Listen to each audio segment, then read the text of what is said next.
શ્રી ગણેશાય નમઃ। આપ સર્વેનો ધાર્મિક વર્લ્ડમાં ફરીથી હાર્દિક સ્વાગત છે। મિત્રો, નવલા નોરતા શરૂ થઈ ગયા છે। નવરાત્રિ દરમિયાન દેવી ભાગવત સાંભળવાનો અનેરો મહિમા છે।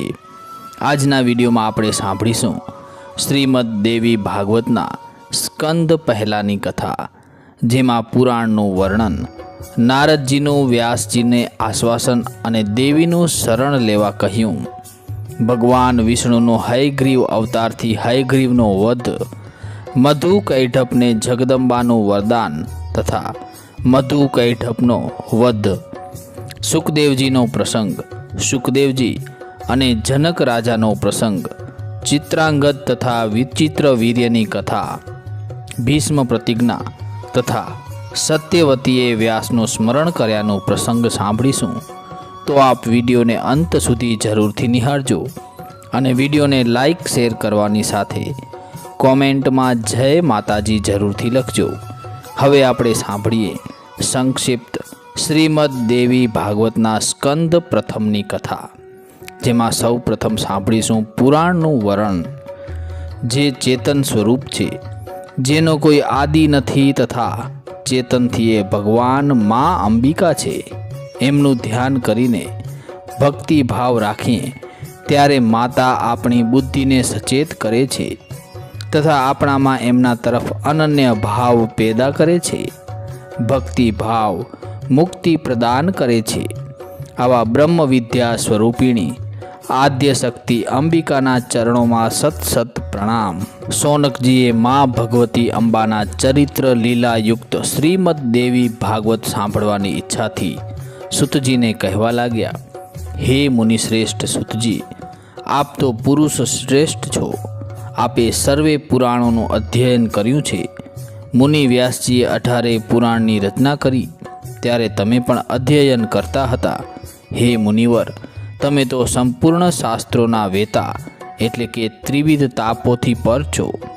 આ તમામ મુનિ મંડળ આપના મુખેથી શ્રીમદ દેવી ભાગવત સાંભળવાની ઈચ્છાથી પ્રેરિત છે, માટે આપ અમારા પર કૃપા કરી અમને માતાની લીલા કથાનું વર્ણન કરી સંભળાવો। નૈમિષારણ્યમાં સોનકજીના આશ્રમે તમામ મુનિ મંડળ એકઠું થયેલું અને સુતજીના મુખેથી શ્રીમદ દેવી ભાગવત સાંભળવા ઉત્સુક હતું, એટલે એ સર્વે મુનિશ્રેષ્ઠો વતી સોનકજીએ સુતજીને વિનંતી કરી। સોનકજીની ઈચ્છા તથા મુનિઓની અભિલાષા જાણી સુતજી પ્રસન્ન વદને કહેવા લાગ્યા, શ્રીમદ દેવી ભાગવત એક અદ્ભુત શાસ્ત્ર છે તથા વેદોની માન્યતા પ્રાપ્ત છે।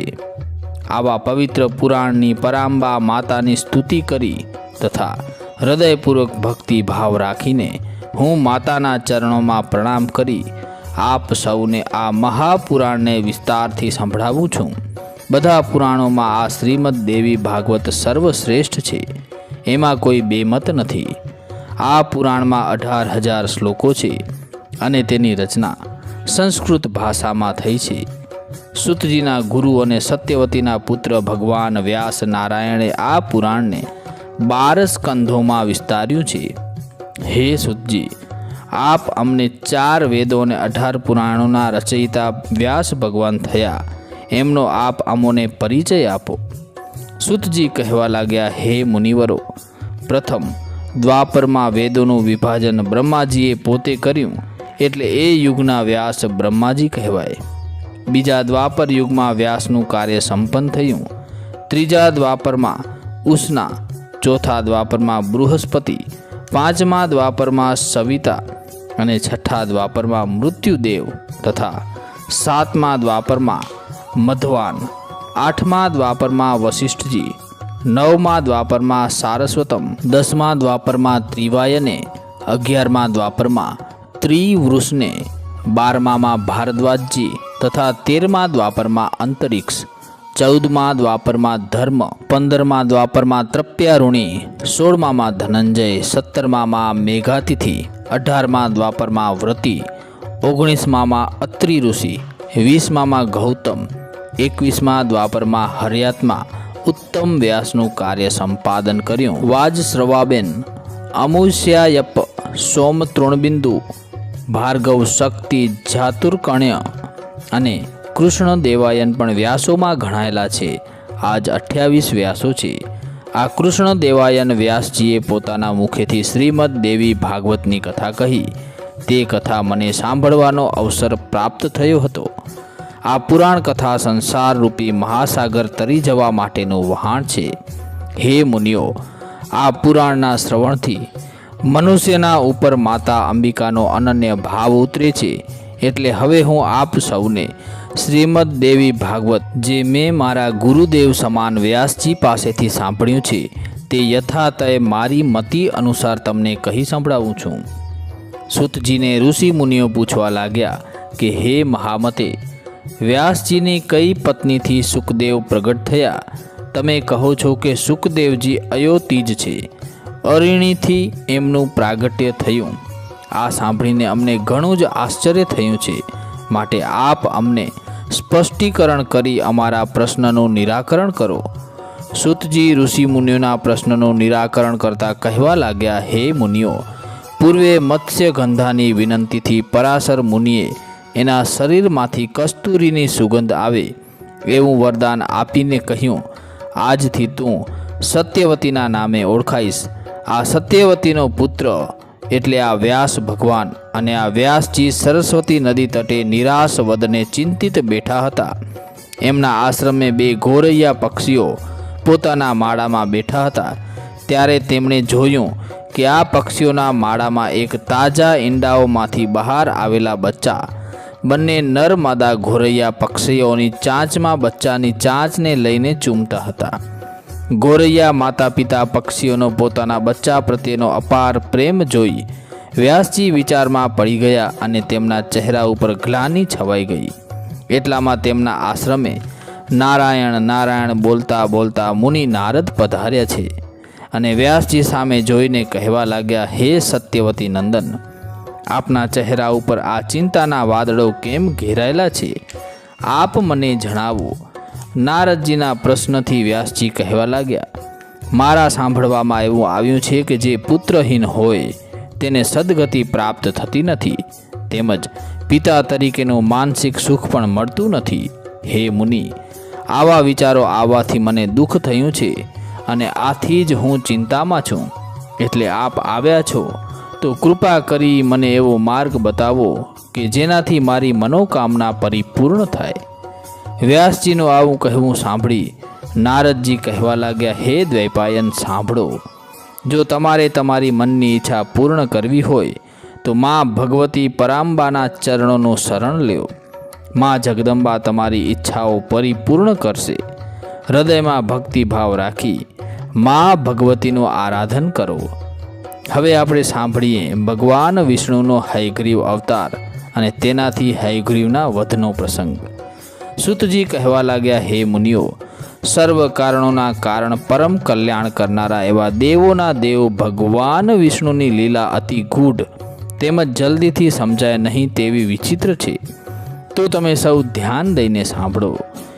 એક સમયે ભગવાન વિષ્ણુને મહાભયાનક યુદ્ધ કરવું પડ્યું અને 10,000 વર્ષ સુધી ચાલ્યું. આથી તેમને થાક અતિશય પરિશ્રમ થયો અને તેઓ પોતાના પુણ્ય પ્રદેશ વૈકુંઠમાં ગયા અને પદ્માસન લગાવી નેત્રો બંધ કરી બેઠા. પોતાના ધનુષ ઉપર પણ 6 કહેતા દોરી બાંધેલી હતી અને એ ધનુષને એમણે એમ ચઢાવેલી દોરી રાખીને જ ધરતી ઉપર ટેકવી પોતે ધનુષના ઉપરના છેડે પોતાનું શરીર ઝુકાવીને એના ભાર રાખી અને આળસથી અને શ્રમના કારણે અગરતો લીલાના સંયોગે પોતે નિંદ્રાધીન થઈ ગયા. આ જ સમયે કેટલાક દિવસથી દેવતાઓને ત્યાં યજ્ઞ કરવા માટેની ચર્ચા ચાલી રહી હતી અને અંતે યજ્ઞ કરવાનું નક્કી કરી ભગવાન શ્રી હરિને મળવા માટે વૈકુંઠમાં આવ્યા અને જોયું તો શ્રી હરિ ગાઢ નિંદ્રા કરે છે. હવે દેવો વિચારવા લાગ્યા, પ્રલયો કર્યા પરંતુ શ્રી હરિની નિંદ્રા ભંગ થઈ નહીં.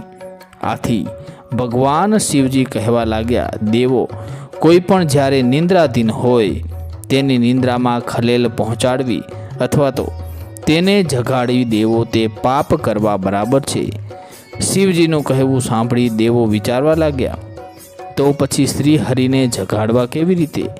ત્યારે બ્રહ્માજીએ ઉપાય કર્યો અને વત્રી નામનો એક જંતુ પેદા કરી તે વત્રી ધનુષની દોરી કાપી નાખશે, એટલે કે કોતરી નાખશે, અને બાંધેલી દોરીને લઈને કમાન આકાર થયેલું ધનુષ્ય સીધું થઈ જશે અને આના હલનચલનથી ભગવાન શ્રી હરિની નિદ્રા તૂટશે અને ત્યાર પછી દેવ કાર્ય સિદ્ધ થઈ જશે.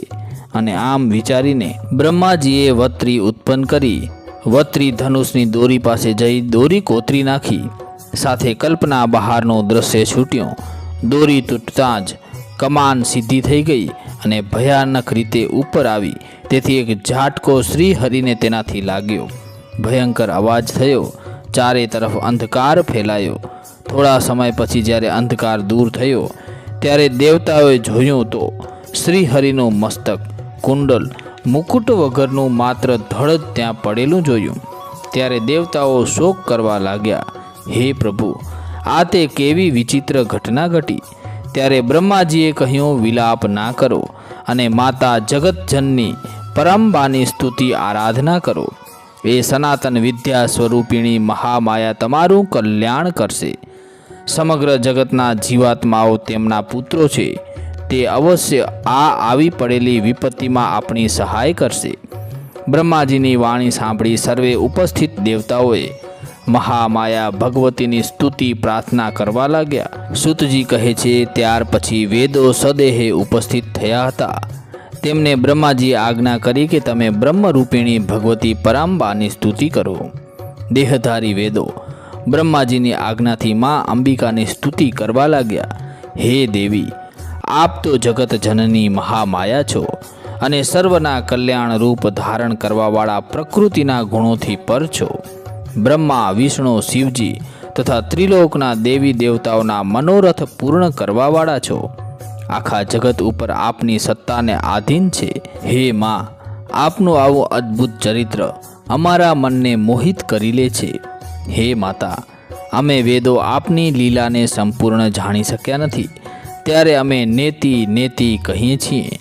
હે માતા, તમે તમારા પોતાના પ્રભાવને તમે પોતે જાણતા નથી. હે મા, કલ્યાણમયી જગદંબા, શ્રી હરિ વિષ્ણુનું મસ્તક ધડથી જુદું પડી ક્યાં ગયું છે તે અમને ખબર નથી. શું આપને આ ઘટનાની જાણ નથી? આપ ત્રિલોક નાયક ભગવાન વિષ્ણુને પ્રાણદાન આપો. આપે જેમ દેવોને અમૃત પીવડાવી જીવતદાન આપ્યું છે, એમ આપ શ્રી હરિને જીવતદાન આપી જીવિત કરો. હે માતા, અમારા ઉપર કૃપા કરો. આમ વેદો સહિત સૌ દેવતાઓએ મા મહામાયા ભગવતી અંબિકાની સ્તુતિ કરી. સૂતજી કહેવા લાગ્યા, હે મુનિવરો, આમ દેવો વેદોએ માતાની સ્તુતિ કરી ત્યારે એ મહામાયા મહાદેવી પ્રસન્ન થઈ અને કહેવા લાગ્યા, દેવતાઓ, હવે તમે ચિંતા છોડી દો. શ્રી હરિ છિન્ન મસ્તક થયા તેનું રહસ્ય હું તમને કહું છું, સાંભળો. એક સમયની ઘટના છે. શ્રી હરિ વિષ્ણુ લક્ષ્મીજી સાથે એકાંતમાં બેઠેલા હતા. ત્યારે શ્રી હરિને લક્ષ્મીજીનું મુખ જોઈને હસવું આવ્યું. એટલે લક્ષ્મીજીને થયું કે નક્કી મારું મુખ કાળું કદરૂપું છે, નહીંતર આમ ભગવાન મારી સામે જોઈને હસે જ નહીં. અને એમને આથી ખોટું લાગ્યું. ભગવાન ઉપર ક્રોધે ભરાયા અને અનાયાસ એમનાથી ક્રોધમાં બોલાઈ ગયો કે તમારું મસ્તક જુદું પડી જશે. આમ લક્ષ્મીજીના બોલ આજે સાચા પડ્યા છે. હે દેવતાઓ, શ્રી હરિનું મસ્તક ક્ષીર સમુદ્રમાં ગળથોલા ખાઈ રહ્યું છે. હે દેવતાઓ, આટલેથી આ રહસ્ય સમાપ્ત થતું નથી. હવે તમે આગળ સાંભળો. હયગ્રીવ નામનો એક રાક્ષસ સરસ્વતીને કાંઠે તેણે મારું કઠિન તપ કર્યું. મારા માયા બીજ રૂપ એકાક્ષર મંત્રનો 1000 વર્ષ સુધી જાપ કરી આવું કઠિન તપ કર્યું. ત્યારે હયગ્રીવ મને જે રૂપે જોવાની ઈચ્છા રાખતો હતો તેવા જ તામસી રૂપે સિંહ ઉપર સવારી કરી દર્શન આપ્યા અને હયગ્રીવને કહ્યું કે હું તારા ઉપર પ્રસન્ન છું, માંગી લે વરદાન. ત્યારે તેણે માંગ્યું કે હે માતેશ્રી, મારું મૃત્યુ ના થાય. એટલે મેં તેને કહ્યું કે હે મહાભાગ, જીવન અને મૃત્યુ એ તો ઘટમાળ છે, એને તો કોઈ ટાળી શકે તેમ નથી. માટે કરીને તું કંઈક બીજું વરદાન માંગ. ત્યારે એ દૈત્ય મારી પાસે વરદાનમાં માંગ્યું કે હે દેવી, મને એવું વરદાન આપો કે બીજા કોઈથી મારું મૃત્યુ ન થાય, માત્ર હયગ્રીવના થકી જ મારું મૃત્યુ થાય, અન્ય કોઈનાથી નહીં. ત્યારે મેં કહ્યું, હે શ્રુવત, હવે તું તારે સ્થાનેથી તારા રાજ્યમાં જા અને સુખરૂપ તારું રાજ્ય સંભાળ. તારા કહેવા પ્રમાણે જ થશે. તારી ઈચ્છા મુજબ જ હયગ્રીવથી જ તારું મૃત્યુ થશે, અન્ય કોઈનાથી નહીં. અને પછી આ દુષ્ટ હયગ્રીવ મારા વરદાનથી છકી ગયો, અભિમાની થઈ ગયો અને મુનિઓને તથા અન્ય જીવાત્માઓને ત્રાસ આપવા લાગ્યો. આથી તેને મારવા માટે શ્રી હરિએ આ લીલા કરી છે. હે દેવતાઓ, તમે કોઈ અશ્વનું મસ્તક છેદી શ્રી હરિના ધડ ઉપર જોડી દો. દેવી પાસેથી આવી રહસ્યમય શ્રી હરિની વાત સાંભળી બ્રહ્માજી કહેવા લાગ્યા, હે દેવી, આપ આ વિશ્વના કારણ સ્વરૂપ છો. તે વાત નિશ્ચિત થઈ ગઈ છે. પ્રભુ શ્રી હરિ વિષ્ણુ અત્યારે પોતાની યોગ નિદ્રામાં લીન છે.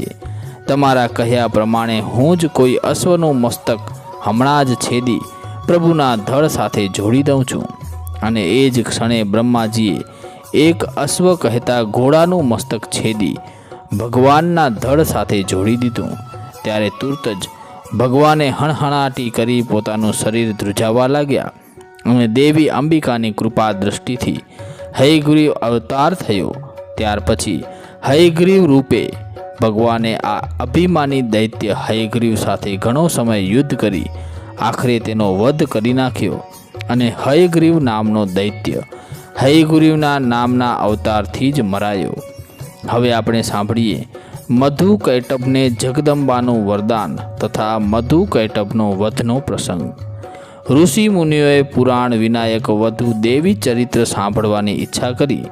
ત્યારે એમના આગ્રહને વશ થઈ પ્રસન્નતાપૂર્વક સૂતજી કહેવા લાગ્યા, હે બ્રાહ્મણો, આ પૂર્વે જ્યારે ત્રિલોક પૂર્ણ રીતે જળમય થઈ ગયું હતું તે સમયે એકમાત્ર શ્રીહરિ ભગવાન વિષ્ણુ ક્ષીરસાગરમાં શેષ શૈયા ઉપર યોગ નિદ્રામાં હતા. ત્યારે તેમના કાનના મેલમાંથી મધુ અને કૈટભ નામના બે મહાદૈત્યો ઉત્પન્ન થયા અને બ્રહ્માજીનો નાશ કરવા તત્પર થયા. બ્રહ્માજી એ સમયે ભગવાન વિષ્ણુની નાભી કમળમાં નિવાસ કરતા હતા. આ બે દૈત્યોને જોતા વિષ્ણુ ભગવાનને જાગૃત કરવા યોગ નિદ્રાની સ્તુતિ કરી, હે મુનિઓ, પ્રભુ શ્રી હરિની યોગ નિદ્રા એ જ આ મહામાયા, મહાદેવી એ જ વિશ્વ અધીશ્વરી ચરાચર જગતને ધારણ કરવાવાળી અને એ જ સ્વરૂપે ભગવાન વિષ્ણુની માયા શક્તિ છે. એ દેવીની સ્તુતિ કરતા બ્રહ્માજી, હે દેવી, દેવતાઓને તૃપ્ત કરવાવાળા સ્વાહા સ્વરૂપ આપ જ છો તથા પિતૃગણોને પણ તૃપ્ત કરવાવાળા તેમજ નિત્ય અવિનાશી છો. હે દેવી ઉચ્ચારણ, ત્રણ સ્વરૂપો પણ તમે જ છો. હે દેવી, ઉચ્ચારણ ના થઈ શકે તેવી અર્ધ માત્રા પણ તમે જ છો. તમે જ સંધ્યા સાવિત્રી છો. પરમ જગત જનની પણ તમે જ છો. આમ બ્રહ્માજીએ દેવીની સ્તુતિ કરી ત્યારે કૃપાવંત દેવીએ મધુ કૈટભને મોહમાં નાખી દીધા અને ભગવાન વિષ્ણુને જાગૃત કર્યા.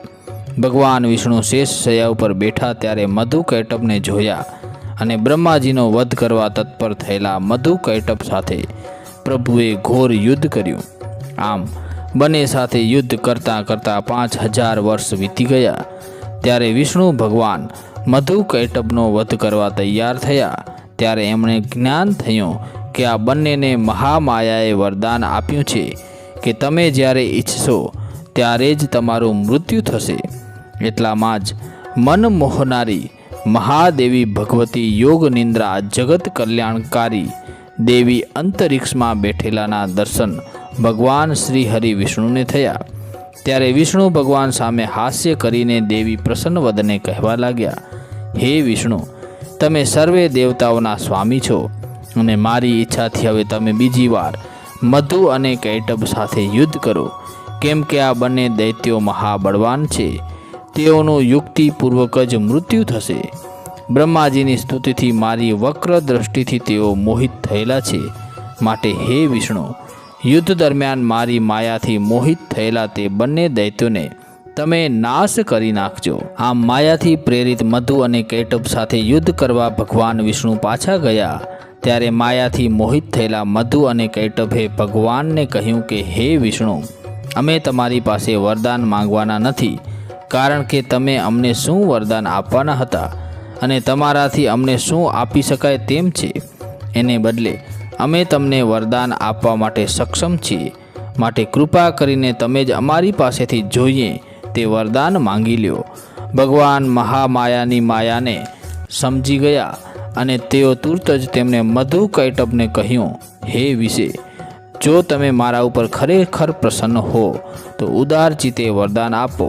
અને હું તમારી પાસે વરદાનમાં માંગુ છું કે તમે બંને મારા હાથે મૃત્યુને સ્વીકારી લો. ત્યાર પછી ભગવાન વિષ્ણુએ જે જળ હતું પરંતુ માયા રચી ત્યાં મધુ કૈટભને જળ ન દેખાયું અને ભગવાને પોતાની જાંઘ ઉપર બંનેને મસ્તક મૂકવા કહ્યું. અને મધુ અને કૈટભે ભગવાનના ખોળામાં વચનથી બંધાયેલા હોય વિચાર કરતાં કરતાં કે અમે ઠગાયા છીએ, પોતાના મસ્તકો મૂક્યા. ભગવાને જરા પણ વિલંબ કર્યો નહીં અને બંનેના મસ્તકો છેદી નાખ્યા. આથી ત્યાંની ધરતી અને જળ એમના રુધિરથી ડહોળાઈ ગયા અને ત્યારથી ધરતીનું નામ મેદની પડ્યું. હે મુનીશ્વરો, તમે જે જાણવાની ઈચ્છા કરી હતી તે મેં મારી મતિ અનુસાર કહી સંભળાવ્યું છે. હવે તમામ ભક્તો શક્તિના ભક્તો છે, પ્રભુ ભક્તો છે. જેઓને માતા અને પ્રભુ ઉપર શ્રદ્ધા ભક્તિભાવ છે તે સૌએ વિદ્યારૂપિણી મહામાયાની સદાય આરાધના કરવી જોઈએ.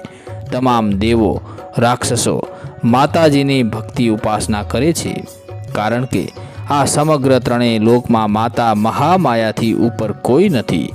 વેદ અને શાસ્ત્રો આનું પ્રમાણ છે. એટલે નિર્ગુણ હોય કે સગુણ, એ પરમ પાપની પરાશક્તિમાં જગદંબાની ઉપાસના કરવી જોઈએ. આગળ આવે છે વ્યાસજી અને સુખદેવજીનો પ્રસંગ. સુતજીને ઋષિગણોએ પૂછ્યું, સુતજી, તમે પહેલાં કહેલું કે વ્યાસજી ઘણા તેજસ્વી હતા. એમણે તમામ પુરાણો વેદોની રચના કરી. સુખદેવજીને એ તમામની વિદ્યા કરાવી, તો વ્યાસજી કેવી રીતે તપસ્યા કરી અને કોની તપસ્યા કરી અને તેમને પુત્ર પ્રાપ્તિ થઈ? આ વૃત્તાંત અમને વિસ્તારથી કહી સંભળાવો. સુતજી મુનિગણોના પ્રશ્નથી પ્રસન્ન થઈને કહેવા લાગ્યા, હે ઋષિઓ, સુખદેવજી ઉચ્ચ કોટીના સાક્ષાત યોગી પુરુષ હતા. સત્યવતી નંદન વ્યાસથી એમનો જન્મ થયો એ હું તમને કહું છું, સાંભળો. પુત્ર પ્રાપ્તિની કામનાથી વ્યાસ ભગવાન મેરુગીરી પર્વત ઉપર કઠિન તપ કર્યું. ત્યારે એમને વારંવાર એવો વિચાર થતો કે શક્તિ ઉપાસના કરવી જોઈએ, કારણ કે જે કોઈ શક્તિની ઉપાસના કરતો નથી તે નિંદનીય છે. વ્યાસજી જ્યાં તપ કરતા હતા ત્યાં સુમેરુ ગીરી ઉપર એક સુંદર વન હતું. ત્યાં સર્વે દેવો તથા તપસ્વીઓ ક્રીડા કરી રહ્યા હતા. આદિત્ય, વસુ, રુદ્ર, મરુત અને તપસ્વીઓ ક્રીડા કરી રહ્યા હતા. આદિત્ય, વસુ, રુદ્ર, મરુત અને અશ્વિની કુમાર તથા બીજા ઘણા ઋષિ મુનિઓ ત્યાં હતા. ત્યારે વ્યાસજીની કઠિન તપસ્યાથી ઇન્દ્ર ગભરાયો અને શિવજીની પાસે જઈને ભગવાન શિવને પૂછ્યું, પ્રભુ, પરાશર નંદન મુનિ વ્યાસ કઈ કામનાને વશ આવું કઠિન તપ કરી રહ્યા છે? ભગવાન શિવ કહેવા લાગ્યા, ઇન્દ્ર, વ્યાસજી પુત્રની કામનાથી તપ કરે છે અને હું એમને પુત્રનું વરદાન આપીશ, કારણ કે એમના તપને 100 વર્ષ પૂર્ણ થયા છે. ત્યાર પછી ભગવાન વ્યાસજીને પુત્ર થશે એવું વરદાન આપે છે. વ્યાસજી પ્રસન્ન થઈ પોતાના આશ્રમે આવે છે અને વિચાર કરે છે કે મારી સ્ત્રી તો છે જ નહીં અને ગૃહસ્થી જીવનમાં સ્ત્રી તો હોય જ અને એના સહયોગથી જ પુત્ર રત્ન પ્રાપ્ત થાય. આમ જ્યાં વિચારે છે ત્યાં જ ધ્રુતાજી નામની એક અતિ સુંદર અપ્સરા દેખાઈ. ત્યારે વ્યાસજી ચિંતિત થઈ અને વિચારવા લાગ્યા કે આ ધ્રુતાજી મારે લાયક નથી. વ્યાસજીને વિચાર કરતા જોઈ ધ્રુતાજીને ડર લાગ્યો કે ક્યાંક આ વ્યાસજી મને શાપ આપી દેશે તો. આમ વિચારીને ધ્રુતાજીએ પોપટી બની ત્યાંથી ઉડી. ત્યારે વ્યાસ ભગવાન તો એ અપ્સરાને જોઈને મોહિત થઈ ગયેલા અને એમના મનમાં કામ વિકાર થયો. એ જ સમયે તેઓ અગ્નિ પ્રગટાવવા માટે લાકડાનો ઢગ જ્યાં હતો ત્યાં ગયા. એ જ વખતે કામ વિકારને લઈને એમને સ્ખલન થઈ ગયું. એ વીર્ય લાકડા ઉપર પડ્યું અને એના પ્રભાવે સુખદેવજી ત્યાં પ્રગટ થયા. બાળકને જોતાં જ મુનિ આશ્ચર્યમાં પડી ગયા અને વરદાન યાદ આવ્યું અને નક્કી થયું આ સદાશિવના વરદાનનો જ પ્રભાવ છે. ત્યાં તો તપસ્વીઓ, દેવતાઓ, અપ્સરાઓ આકાશમાંથી પુષ્પોનો ઢગલો સુખદેવજી ઉપર વરસાવ્યો.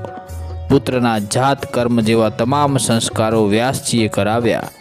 વિશ્વાસો, નારદજી અને તુંબુરુ વગેરેને અપાર આનંદ થયો અને સુખદેવજીના દર્શને આવ્યા અને એમની સ્તુતિ કરી. ત્યારબાદ હે દ્વિજવરો, સુખદેવજીનું નામ ધારણ કરવા માટે તે સૌએ દંડ, સુંદર, કૃષ્ણ, મૃગ ચર્મ તથા અદ્ભુત એવું કમંડળ પ્રભુ પ્રેરણાથી આકાશમાંથી આપમેળે આવી ગયા. સુખદેવજી ઘણા જલ્દીથી યુવાન થઈ ગયા. ત્યારબાદ વ્યાસજીએ એમને યજ્ઞોપવિત સંસ્કાર કરાવ્યા. જેમ વ્યાસ ભગવાનને વેદો અને સૂક્ષ્મય સંહિતાઓ આપમેળે મળ્યા હતા, એ જ પ્રમાણે સુખદેવજીને પણ મળ્યા. ધ્રુતાચી નામની અપ્સરા પોપટી બની ગઈ હતી, એટલે વ્યાસજીએ પુત્રનું નામ સુખદેવજી રાખ્યું હતું. સુખદેવજી મોટા થયા એટલે એમના લગ્ન કરવાનું વ્યાસજીએ વિચાર્યું અને સુખદેવજીને કહ્યું, પુત્ર, તમે વિદ્યામાં પારંગત છો, વળી બુદ્ધિમાન પણ છો. તમે વેદો, શાસ્ત્રોનો ગહન અભ્યાસ કર્યો છે. હવે તમે વિવાહ કરો અને ગૃહસ્થ જીવન જીવો તથા પિતૃઓ અને દેવોનું પૂજન કરો. હે પુત્ર, વિવાહ કરીને તમે મને પિતૃ ઋણમાંથી મુક્ત કરો. તમારે આ કર્તવ્યોનું પાલન કરવું જોઈએ અને તમને ગૃહસ્થી ધર્મનું પાલન કરતા જાણી જોઈને મને અપાર આનંદ થશે. પિતા તરીકેની મેં ફરજ બજાવી છે, તેનાથી મને સંતોષ થશે. એટલા માટે તમારે મારી આ આશાને પૂર્ણ કરવી જોઈએ. હે પુત્ર, અતિ કઠિન તપસ્યા કરી ત્યારે ભાગવત કૃપાએ મેં તમારું અયોનિજનું મુખ જોયું છે. હે સુખદેવ, હું તમારો પિતા છું, તમે મારી ઈચ્છા પૂર્ણ કરો. સુતજી કહેવા લાગ્યા, હે મુનિઓ, સુખદેવજી ઘણા બુદ્ધિશાળી હતા. તેમનો સ્વભાવ શાંત હતો. તેઓ મન, વચન, કર્મથી જ ત્યાગી સંન્યાસી થઈ ગયા હતા. તેઓ કહેવા લાગ્યા, પિતાજી, તમે જ ભલા મને કહો કે મૃત્યુ લોકમાં એવું કયું સુખ છે જે સુખની અંદર દુઃખ ના હોય? સુજ્ઞ લોકો, મુનિઓ, પંડિતો આવા સુખને સુખ નથી કહેતા.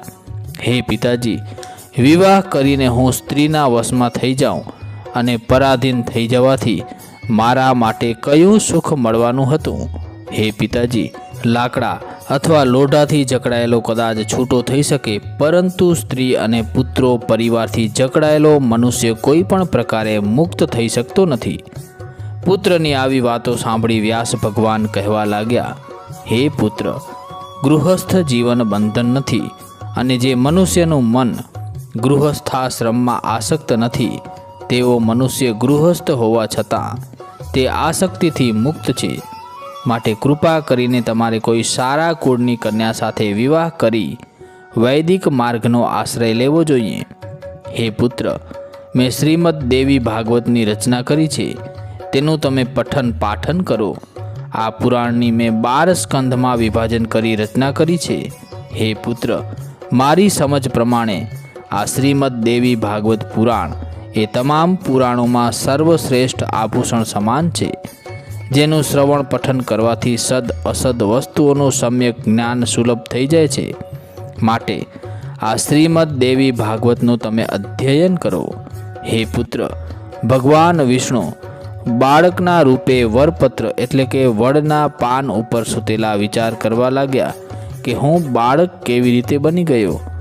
કોણ એવું ચૈતન્ય છે જેણે મારી આવી સ્થિતિ કરી? એવું કયું કામ છે કે જેને કરવા માટે મારી આવી સ્થિતિ કરી હશે?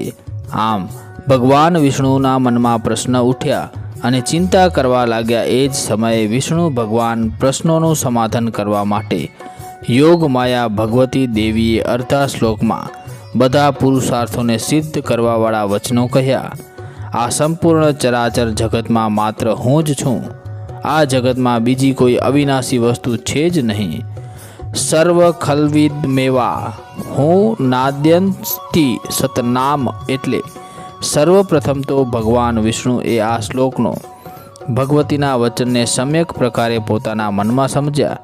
ત્યાં તો ખુદ એમના સામે પ્રગટ થયા. 4 ભુજા, શંખ, ચક્ર, ગદા, પદ્મ વગેરે અનુપમ શોભતા માતાજીના દિવ્ય સ્વરૂપે માં ભગવતી ભગવાન વિષ્ણુને દેખાયા.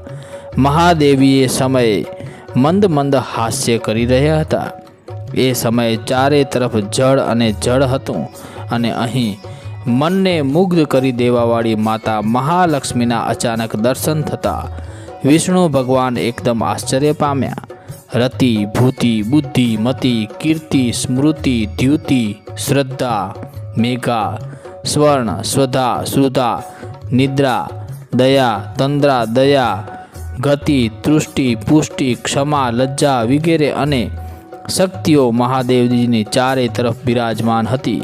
તે બધી શક્તિઓના હાથમાં શસ્ત્રો તથા શરીર આભૂષણોથી શોભતું હતું. આ સર્વે શક્તિઓને નિરખતા જ ભગવાન આશ્ચર્યચકિત થઈને વિચારવા લાગ્યા કે આ તમામ સ્ત્રીઓ કોણ હશે? અરે, આ ચારે તરફ જળ અને જળ જ છે, તો આ વટે વૃત્ત કેવી રીતે ઉગ્યું અને તેના એક પાન ઉપર કઈ રીતે અજ્ઞાત શક્તિએ મને બાળક બનાવી આ વડના પાન ઉપર સુવડાવ્યો? આ સ્ત્રી કોણ હશે? કોણ મહાશક્તિએ મારી સામે આ અદ્ભુત દ્રશ્ય ખડું કર્યું હશે? હવે મારે શું કરવું જોઈએ? હું ક્યાંક ચાલ્યો જાઉં યા તો પછી અહીંયા જ સાવધાની રાખી મારી આ બાળ અવસ્થામાં ચૂપચાપ સૂતો રહું? ભગવાન વિષ્ણુની આવી દશા જોઈને મહાશક્તિ બોલ્યા, વિષ્ણુ, તમે આશ્ચર્યચકિત ના થાઓ. ભગવાનનો પ્રભાવ તમારા ઉપર થવાથી તમે મને ઓળખી શક્યા નથી. હે વિષ્ણુ, તમે પોતે જ સગુણ બ્રહ્મ છો, એમ હું પણ છું. તમારી નાભીમાંથી હવે એક કમળ ઉત્પન્ન થશે અને એમાં બ્રહ્મની ઉત્પત્તિ થશે. તમારી ઈચ્છા અને આજ્ઞાથી રજોગુણ સંપન્ન થઈ સૃષ્ટિની રચના કરશે. ત્યારે વિષ્ણુ ભગવાન કહેવા લાગ્યા, હે દેવી, થોડાક જ સમય પહેલાં મને એક શ્લોકનો અડધો ભાગ સાંભળવામાં આવ્યો હતો. આ શ્લોક કોના મુખેથી બોલાયો હતો? દેવી બોલ્યા, વિષ્ણુ, સગુણ સાત્વિક હું જ છું. અને હે વિષ્ણુ, તમે એમ જ જાણો કે અડધો શ્લોક એ જ સગુણ સાત્વિક શક્તિએ કહ્યો છે, માટે તમારે તેને દેવી ભાગવત સમજવું. વ્યાસ ભગવાન કહે છે, માતા મહાદેવી ભગવતીની વાત સાંભળી એ શ્લોકને મહામંત્ર જાણી પોતાના હૃદયમાં ઉતારી લીધો અને મહાદેવીના કહ્યા પ્રમાણે થોડા સમય પછી વિષ્ણુ ભગવાનની નાભીમાંથી એક કમળ પ્રગટ થયું અને કમળમાંથી બ્રહ્માજી ઉત્પન્ન થયા. વિષ્ણુની માયાથી એમના કાનમાંથી મધુ અને કૈટભ નામના બે દૈત્યો ઉત્પન્ન થયા. તે બંને અસુર બ્રહ્માજીને જોતાં જ તેમને મારવા માટે તત્પર થયા. ત્યારે બ્રહ્માજીને વિષ્ણુ ભગવાનની સ્તુતિ કરી અને ભગવાને મહાભયાનક યુદ્ધ બે દૈત્યો સાથે કર્યું અને એમનો નાશ કર્યો.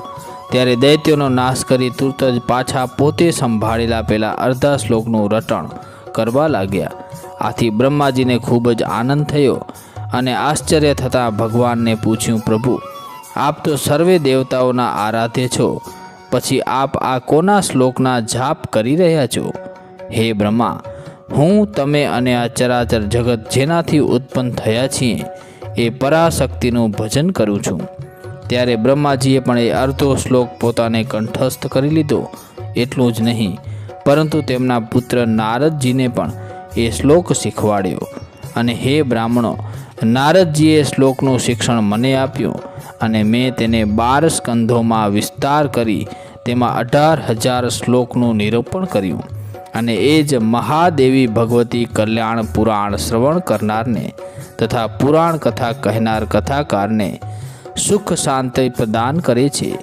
વ્યાસજી આગળ કહે છે કે હે બ્રાહ્મણો, અને આ જ પુરાણ મારા શિષ્ય એવા સૂતજી આ પવિત્ર એવા મહાશક્તિના ગુણગાન અને દેવીની લીલાનું વર્ણન કરતા પુરાણનું અધ્યયન કરશે.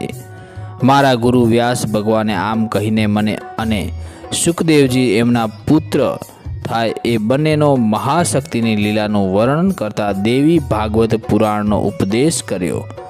મારા ગુરુજીના આશ્રમે નિવાસ કરી મેં શ્રીમદ દેવી ભાગવતનું વાંચન ચિંતન કર્યું.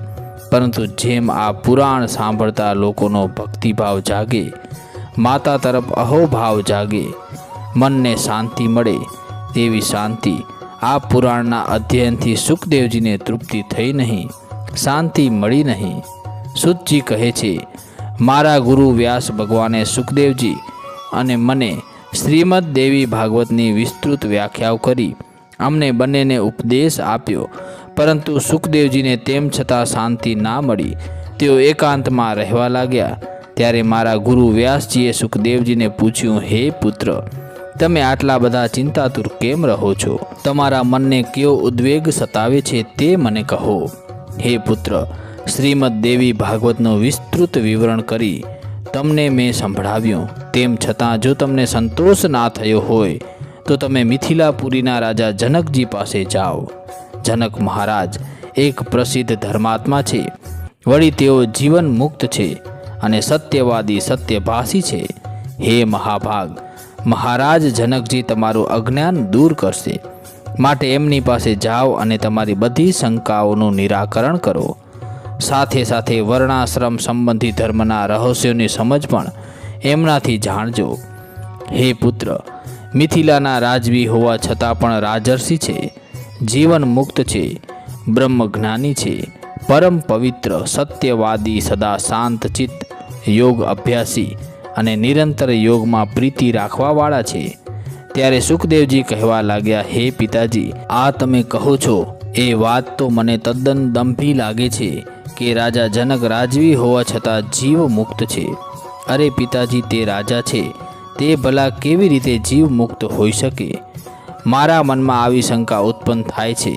હે પિતાજી, મેં હજી સુધી કોઈ રાજા જીવન મુક્ત હોય તેવું જાણ્યું કે જોયું નથી. પછી રાજા જનક કેવી રીતે ગૃહસ્થી હોવા છતાં જીવન મુક્ત હોઈ શકે? સાથે સાથે તમારા મુખેથી એમની આવી વાત સાંભળી મને રાજા જનકને જોવાની તીવ્ર ઈચ્છા થઈ છે. માટે કરીને હું અત્યારે જ મિથિલા જાઉં છું. આમ કહી વ્યાસ ભગવાનને પ્રણામ પ્રદક્ષિણા કરી ઝડપથી મિથિલા જવા રવાના થયા. સુખદેવજી એટલી તીવ્ર ગતિથી જવા લાગ્યા કે જાણે ધનુષમાંથી બાણ છૂટ્યું. માર્ગમાં અનેક સમૃદ્ધિથી ભરેલા રાજ્યો, વન, વૃક્ષ, ધાન્યથી લહેરાતા ખેતરો, તપ કરતા તપસ્વીઓ, મંત્રથી વિભૂષિત યજમાનો, યોગાભ્યાસમાં રત થયેલા યોગીઓ, વાનપ્રસ્થાન સ્ત્રીઓ, શિવ ઉપાસકો, સૂર્ય ઉપાસકો, શક્તિના ઉપાસકો તેમજ ભગવાન વિષ્ણુના ઉપાસકો દેખાયા. અનેક પ્રકારના ધર્મો તેમણે જોયા. આમ જોતાં જોતાં સુખદેવજી સુમેરુ પર્વત અને હિમાલયને પાર કરી મિથિલા પહોંચ્યા. જનક રાજાને સમાચાર મળતાં જ તેઓ પોતાના મંત્રીઓ તથા ગુરુપુત્રને લઈ સુખદેવજીનું સ્વાગત કરવા ગયા અને એમની પાસે જઈને જનકજીએ સુખદેવજીનું સ્વાગત કર્યું. ત્યારે સુખદેવજીએ મહારાજ જનકજી તરફથી સ્વાગત થયેલું આસન, ફલ, ફૂલ, દૂધ આદિને કંઈ સત્કારથી જોયો. તે નિયમાનુસાર તેઓ સ્વીકાર કર્યો. કુશળ સમાચાર કહ્યા અને જનક મહારાજની કુશળતા પૂછી. હે મહાભાગ, તમે તો ઘણા નિસ્પૃહ આત્મા છો. હે મુનિવર, તો પછી આપ કયા કારણસર અહીં પધાર્યા છો તે કહો. હે મહારાજ, મારા પિતાજી વેદ વ્યાસજીએ મને વિવાહ કરવાનું કહ્યું છે. કેમ કે બધા આશ્રમોમાં ગૃહસ્થાશ્રમ શ્રેષ્ઠ છે, પરંતુ એમની આ વિવાહ કરવાની વાત મને બંધનકારક લાગી, એટલે મેં એમની આજ્ઞાનો સ્વીકાર ન કર્યો. એમણે મને ગૃહસ્થાશ્રમ બંધન નથી એમ સમજાવ્યું, છતાં તે મારા મનમાં ઉતર્યું નથી અને જાત જાતની કલ્પનાઓ મારું મન કરવા લાગ્યું. એટલે મારા મનનું, મારી શંકાઓનું સમાધાન કરાવવા વ્યાસજીએ મને આપની પાસે મોકલ્યો છે. મહારાજ, મારા પિતાજીની આજ્ઞાથી હું અહીં આપની પાસે આવ્યો છું. આપ તો નિષ્પાપ પુરુષ છો. મારે શું કરવું જોઈએ એ આપ મને કૃપા કરી અને કહો.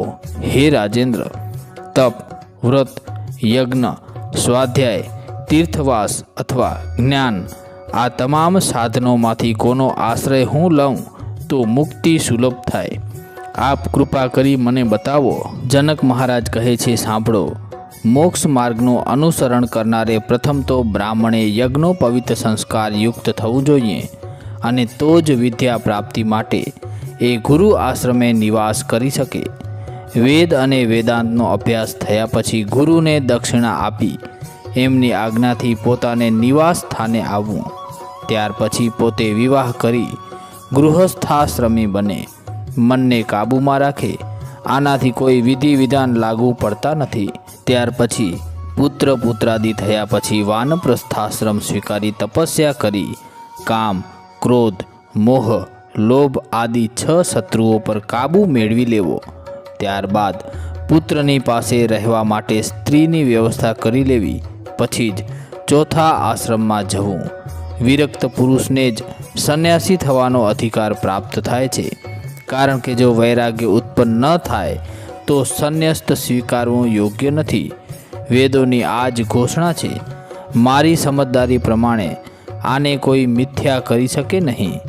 શુકદેવજીએ પૂછ્યું, બુદ્ધિમાં અને બળવાન ઇન્દ્રિયો ઉપર અધિકાર પ્રાપ્ત કરવો ઘણો જ કઠણ છે, અને આ ઇન્દ્રિયો પુરુષ ઉપર અનેક પ્રકારના વિકારો ઉત્પન્ન કરે છે. હે જનક મહારાજ, સંન્યાસ લીધા પછી પણ જો ઇન્દ્રિયો કામ વાસના ઉત્પન્ન કરે તો પછી એ સંન્યાસી થયેલા પુરુષ કામ સુખ ભોગવવા તથા સુંદર અને મિષ્ટ ભોજન તથા પુત્ર મેળવવાની ઈચ્છાને કેવી રીતે શાંત કરી શકે? કેમ કે કામ વાસના ઉપર વિજય મેળવવો ઘણો કઠિન છે. એટલે ગૃહસ્થાશ્રમમાં રહેવું કે વનમાં જવું? જનક રાજા કહેવા લાગ્યા, હે સુખદેવજી, તમે કહો છો તે બરાબર છે. કામ વાસનાને વશ કરવો એ કઠિન કાર્ય છે, પરંતુ તમારાથી એ શક્ય છે. તમે સંન્યાસી થાઓ પછી વૈરાગી બનો.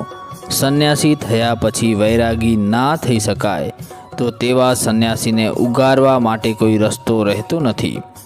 સુતજી કહેવા લાગ્યા, મુનિઓ, જનક વિદેહોની આવી વાત સાંભળતા જ શુકદેવજી મુગ્ધ થઈ ગયા અને તેમની બધી શંકા કુશંકાઓનું નિરાકરણ થઈ જવાથી પ્રસન્ન વદને જનક મહારાજની આજ્ઞા લઈ વિદાય થયા.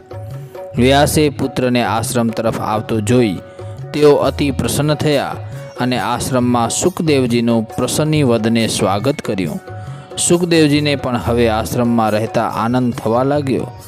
સુતજી કહે, પીવરી નામની એક સુકન્યા સાથે યોગ માર્ગનો પ્રવાસી હોવા છતાં વિવાહ કર્યો.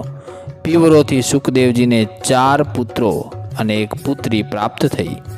પુત્રોના નામકરણ આ પ્રમાણે થયા: કૃષ્ણ, ગોરપ્રભુ, ભૂરી, દેવશ્રત તથા પુત્રીનું નામ થયું કીર્તિ. આમ ગૃહસ્થ જીવન નિભાવી સુખદેવજી પિતાની આજ્ઞા લઈ હિમાલયના કૈલાસ શિખર ઉપર અચળ સમાધિમાં બેસી ગયા અને આ સમાધિ તપની સિદ્ધિરૂપ શિખરથી પણ ઊંચું એમનું આસન થઈ ગયું અને સૂર્યની જેમ આકાશમાં ચમકવા લાગ્યા. હે સુતજી, સુખદેવજી પરમ સિદ્ધિને પ્રાપ્ત કરી અંતરિક્ષમાં ચાલ્યા ગયા અને એમના ચાલ્યા જવાથી વ્યાસ ભગવાને પછી શું કર્યું એ કથા અમને વિસ્તારથી કહો. મુનિઓની પરમ ભક્તિવતી પ્રેરિત જિજ્ઞાસાને જાણનાર સુતજીએ પ્રસન્ન થઈને કહ્યું, હે મુનિઓ, સાંભળો. અલિત, દેવલ, વૈશભ્યાન, જૈમિની અને સુમંતુ પ્રભૃતિ વગેરે શિષ્યો ભગવાન વેદવ્યાસજી પાસે આશ્રમમાં રહી વેદાભ્યાસ કરતા હતા. તે સૌ વ્યાસજીની આજ્ઞાથી ધર્મ પ્રચારાર્થે સમગ્ર ધરતી ઉપર પ્રચારાર્થે ચાલ્યા ગયા અને તેમના પુત્ર શુકદેવજીનું અંતરિક્ષમાં ચાલ્યા જવું આ બધી બીનાથી વ્યાસજી શોકાતુર થઈ ગયા. પોતાનો આશ્રમ સુમસામ ભાસવા લાગ્યો. તેથી ચિંતિત થઈને વિચારવા લાગ્યા કે હવે મારે શું કરવું. અને આવો વિચાર આવતાં જ એમની માતા નિષાદ કન્યા મત્સ્યગંધા, હવે સત્યવતી નામથી ઓળખાતા હતા, તે યાદ આવી ગયા. પાછા સત્યવતી યાદ આવતાં જ એમના ચહેરા ઉપર પ્રસન્નતા છવાઈ ગઈ. તુરત જ માતાને મળવા, માતાના દર્શન કરવાને માટે પર્વત શિખર ઉપર આવેલા એમના આશ્રમને છોડી તેઓ શીઘ્રતાથી ચાલવા લાગ્યા. રસ્તામાં વિચારે છે કે મેં માતાને ગંગાને કિનારે એકલા છોડ્યા હતા અને એ સમયે તેઓ અત્યંત શોકાતુર હતા. આમ વિચારતા વિચારતા પોતાની જન્મભૂમિમાં પહોંચી ગયા અને ત્યાં આવીને વિષાદોને પૂછવા લાગ્યા, પુણ્યમયી મારી માતા ક્યાં છે? ત્યારે નિષાદો કહેવા લાગ્યા, એ કન્યાને રાજા શાંતનુને સોંપી દીધી છે. આમ કહીને દક્ષ રાજે વ્યાસજીનું ભલી ભાંતિ સ્વાગત કર્યું છે. ત્યાર પછી વ્યાસ ભગવાને એ સરસ્વતી નદીને કિનારે આશ્રમ બનાવી ત્યાં જ રહેવા લાગ્યા અને પોતાનો ધર્મ બજાવવા લાગ્યા. તપસ્યાનો આરંભ કર્યો. આ બાજુ રાજા શાંતનુ મહાપ્રતાપી રાજવી હતા. એમણે સત્યવતીથી 2 પુત્રો પ્રાપ્ત કર્યા. આશ્રમમાં રહેતા અને દાનવાસી જીવન જીવી તપસ્યા કરતા વ્યાસજીએ સત્યવતીના 2 પુત્રોને પોતાના સગા ભાઈ જ માનતા હતા અને પોતે તેથી ઘણા પ્રસન્ન હતા. આ શાંતનુના બે પુત્રોના નામ, જે મોટા હતા તેનું નામ ચિત્રાંગદ હતું અને નાનાનું નામ વિચિત્રવીર્ય એવું હતું. આ બંને ભાઈઓ અતિ સુંદર દેહધારી અને બધા જ શુભ લક્ષણોવાળા હતા. અને આવા સુંદર સુગુણી વિદ્યાવાન તથા સર્વગુણ સંપન્ન પુત્રો હોવાથી મહારાજ શાંતનુ અતિ પ્રસન્ન રહેતા. આ મહારાજા શાંતનુને પોતાના સત્યવતીથી ઉત્પન્ન થયેલા બે પુત્રોથી પણ મોટા પુત્ર અસીમ બુદ્ધિશાળી ચિત્રાંગદ અને વિચિત્રવીર્ય સર્વગુણ સંપન્ન હતા. એક સમયે આ ચિત્રાંગદ મોટી સેના લઈને વનમાં ગયા.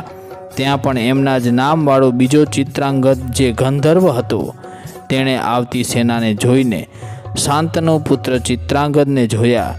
ત્યારે બંને એક નામધારી તો હતા જ, પરંતુ બળવાન યોદ્ધા અને પરાક્રમી હતા.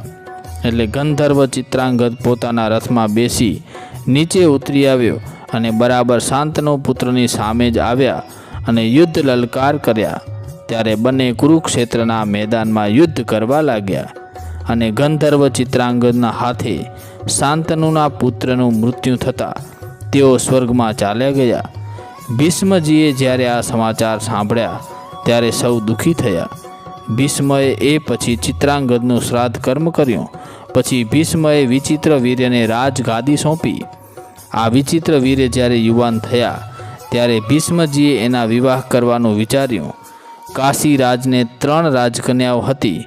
એમનો વિવાહ કરવા માટે યોગ્ય વર પ્રાપ્ત થાય તે માટે સ્વયંવરની રચના કરી. દેશ દેશાવરથી રાજકુમારો સ્વયંવરમાં આવ્યા. આ 3 કન્યાઓ સ્વયંવરમાં હાથમાળા લઈ આવી. તે વખતે ભીષ્મ પણ ત્યાં બેઠેલા હતા. પણ બળવાન અને તેજસ્વી એવા ભીષ્મએ સ્વયંવરમાં બેઠેલા તમામ રાજ્યના રાજકુમારોને હરાવી તે 3 કન્યાઓનું હરણ કરી હસ્તિનાપુર લઈ આવ્યા. ભીષ્મજીએ 3 કન્યાઓ તરફ એવો વિચાર મનમાં કર્યો કે આ કન્યાઓ માતા, પુત્રી કે બહેન હોઈ શકે. આમ એમના પ્રતિ આવો ભાવ ભીષ્મજીને થયો અને હસ્તિનાપુર આવી માતા સત્યવતીને આ 3 કન્યાઓ સોંપી દીધી. ત્યાર પછી બ્રાહ્મણોને બોલાવી, જેઓ જ્યોતિષ વિદ્યામાં પારંગત હતા, વેદો શાસ્ત્રોના જાણકાર હતા, તેમની પાસે શુભ મુહૂર્ત કઢાવ્યું અને વિચિત્રવીર્યના વિવાહ એ 3 સુંદર કન્યાઓ સાથે કરાવવાની તૈયારી કરી. ત્યારે 3 બહેનો માને અત્યંત સુંદર દેખાતી હતી. તે સૌથી મોટી બહેને આવીને ભીષ્મને કહેવા લાગી, હું તો મન, વચન અને શરીરથી રાજા સાલ્વને વરું છું. ત્યારે ભીષ્મજી તેને કહ્યું કે તું તારી ઈચ્છા પૂર્ણ કરવા જઈ શકે છે. ત્યારે એ કન્યા વનમાં ચાલી નીકળી સાલ્વ પાસે આવી અને બધી વાત કરી. ત્યારે સાલ્વ કહેવા લાગ્યા કે સુંદરી, મેં જોયું હતું કે તારા તરફ ભીષ્મને માતૃભાવ જાગ્યો હતો, પરંતુ તું ત્યાં રહીને આવી છો, એટલે હવે હું તારો સ્વીકાર નથી કરી શકતો. આમ સલ્વથી તેજાયેલી કન્યા પાછી રોતી કકડતી ભીષ્મ પાસે આવી અને કહે કે સાલ્વએ મને ત્યજી દીધી છે. એમ કહી કલ્પાંત કરવા લાગી અને ભીષ્મને પૂછ્યું, હવે હું ક્યાં જાઉં?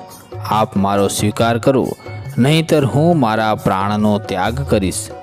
ભીષ્મ કહેવા લાગ્યા, હે સુંદર સ્ત્રી, તમારા અંતરમાં બીજા પુરુષનું સ્થાન છે, માટે હું તમારો સ્વીકાર ના કરી શકું. વળી મારા મનમાં તમારા પ્રત્યે માતૃભાવ રહેલો છે. આ કારણે પણ તમારો સ્વીકાર ના થઈ શકે. માટે હે સુંદરી, હવે તમે તમારા પિતાને ત્યાં ચાલ્યા જાઓ. સાલ્વના જેવા જવાબ ભીષ્મજી પાસેથી પણ મળતા તે સુંદર કન્યા વનમાં ચાલી ગઈ અને એક પવિત્ર સ્થાન ઉપર તપ કરવા લાગી. ત્યારે અહીં ભીષ્મએ બાકી રહેલી બંને કન્યાઓનો વિવાહ વિચિત્રવીર્ય સાથે કરાવ્યો. કાશી રાજની એ 3 કન્યાઓના નામ આ પ્રમાણે હતા: અંબા, અંબાલિકા અને અંબિકા. જેમાં મોટી અંબા વનમાં તપ કરવા લાગી અને આ અંબાલિકા અને અંબિકા સાથે વિચિત્રવીર્યએ લગ્ન કરી 9 વર્ષ સુધી ગૃહસ્થી જીવન માણ્યું. ત્યાર પછી એમને એક મહારોગ એવો ક્ષય રોગ લાગુ પડ્યો અને તેઓનું એ રોગથી મૃત્યુ થયું. પુત્ર વિચિત્રવીર્યનું અવસાન થવાથી સત્યવતી અત્યંત શોકમાં ગરકાવ થઈ ગયા અને પોતાના મોટા પુત્ર ભીષ્મને બોલાવીને કહ્યા કે હે પુત્ર, મહારાજ શાંતનુ જે તારા પિતા થાય એટલે એમના આ રાજ્યનો કારભાર તું સંભાળી લે. ત્યારે ભીષ્મ કહેવા લાગ્યા, હે માતે, મારા પિતાને મેં વચન આપ્યું હતું કે તમારું રાજ્ય હું તમારા 2 પુત્રો પાસેથી પડાવી નહીં લઉં અને રાજ નહીં કરું. બીજું વચન, હું લગ્ન નહીં કરું. હે પિતાશ્રી, આ મારી પ્રતિજ્ઞા છે. એટલે એ સમયે આપ પણ ત્યાં હતા અને મારી પ્રતિજ્ઞા આપે પણ સાંભળી હતી. એટલે હવે આ રાજ્યનો રાજા હું નથી થઈ શકતો અને મારે વિવાહ પણ નથી કરવા. સૂતજી કહે છે કે શાંતનુના મોટા પુત્રએ આવી ભીષ્મ પ્રતિજ્ઞા લીધી, તેથી તેઓ ભીષ્મ કહેવાયા. માતાને જ્યારે ભીષ્મજીએ આ પ્રમાણે કહ્યું, તેથી સત્યવતી ચિંતા કરવા લાગ્યા કે હવે વંશ પરંપરા કેમ કરીને ચાલુ રહેશે. હે મુનિવરો, વંશ પરંપરાને ચાલુ રાખવા માટે સત્યવતીએ પોતાના મોટા પુત્ર વ્યાસજીના વચનો યાદ આવ્યા કે હે માતા, તમને મારી જ્યારે પણ જરૂર પડે ત્યારે મારું સ્મરણ કરજો, હું આવી પહોંચીશ. આ વાત યાદ આવતાં જ મોટા પુત્ર વ્યાસજીનું સ્મરણ કર્યું. તુરત જ વ્યાસ ભગવાન માતા પાસે આવી પહોંચ્યા. એટલે સત્યવતીએ વ્યાસજીને કહ્યું, હે પુત્ર, વિચિત્ર વીર્યના અવસાનથી વંશ પરંપરા અટકી ગઈ છે, એટલે મેં તમને બોલાવ્યા છે. વ્યાસજી, તમે હવે વિચિત્ર વીર્યના ક્ષેત્રમાં પુત્ર ઉત્પન્ન કરો. માતાના વચનોને આજ્ઞા સમજીને વ્યાસજી સંમત થયા. તે સમયે અંબિકા ઋતુકાળ સ્નાન નિવૃત્ત થયા હતા. વ્યાસજીએ પોતાના માનસ સંયોગથી અંબિકાને પુત્ર જન્મ્યો, પરંતુ તે નેત્રહીન હતો. આથી સત્યવતી અત્યંત દુઃખી થયા. એટલે સત્યવતીએ પોતાની બીજી વહુને પુત્ર ઉત્પન્ન કરવા કહ્યું. ત્યારે વ્યાસજીના માનસ સંયોગથી અંબાલિકાએ એ પુત્રને જન્મ આપ્યો. એ પુત્ર પણ પાંડુ રોગનો વ્યાધિ થયો, એટલે એનું નામ પાંડુ પડ્યું. આથી 1 વર્ષનું અંતર રાખી સત્યવતીએ વ્યાસનું સ્મરણ કર્યું અને અંબાલિકાને કહ્યું, તું હજી એક પુત્ર ઉત્પન્ન કર. ત્યારે રાત્રિના અંધકારમાં અંબાલિકા વ્યાસ પાસે ગયા નહીં અને પોતાની દાસીને વ્યાસ પાસે મોકલી આપી. આથી દાસીને પુત્ર થયો, એ જ વિદુરજી. અંધપુત્રનું નામ ધૃતરાષ્ટ્ર, નાના પુત્રનું નામ થયું પાંડુ તથા દાસી પુત્રનું વિદુરજી. આ પ્રમાણે વ્યાસજીએ શાંતનુ વંશ પરંપરાની રક્ષા કરી. હે મુનિજનો, અયાતિ વંશની સાથે સંબંધ રાખતી આ તમામ કથા મેં તમને સંભળાવી દીધી છે. આ સાથે શ્રીમદ ભાગવતનો પહેલો સ્કંદ સમાપ્ત થાય છે. બોલો શ્રી અંબે માત કી જય. જય શ્રી કૃષ્ણ, જય માતાજી, હર હર મહાદેવ હર. ધન્યવાદ.